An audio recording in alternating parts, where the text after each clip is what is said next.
Sa mga nagtatanong nga kung anong update sa mga ibon natin, ito yung mga ibon natin, papakita natin sa inyo. Saktong-sakto, nagpapatuka pa naman ako ng ibon ngayon. Ito nga yung mga ibon ko, mga atrops, dahil nga papalapit na naman ang karera, kaya nag-breed na tayo. 6 nga mga breeders ko, mga atrops, sa mga nagtatanong nga dyan. Ayan na yung mga ibon natin, mga atrops. Tara mga atrops, samahan nyo akong silipin yung mga flyers natin sa loob ng loob, dahil nga papakain tayo ngayon, kailangan nyo makita kasi nga marami nagtatanong kung anong update sa mga ibon ko.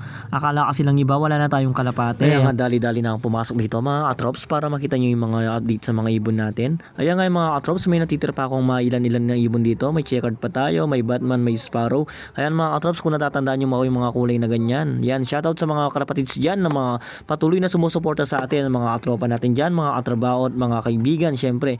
Ayan, balik naman tayo sa pagiging puncher ngayon mga katrops dahil nga kailangan na natin mag-focus ulit sa mga ibon. Balak ko nga rin sumali sa karera mga katrops dahil nga ilalaban ulit natin yung ibon natin. Susubukan ulit natin kung makakapagpawi ulit tayo sa dulo mga katrops.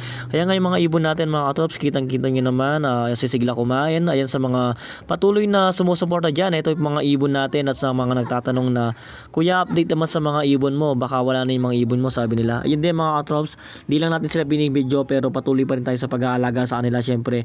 Diyan tayo nagsimula sa pag-iibon syempre. Never natin kakalimutan yan at never din natin pababayaan yung mga katrops. Yan, thank you for watching guys. Yan, peace be with you to all.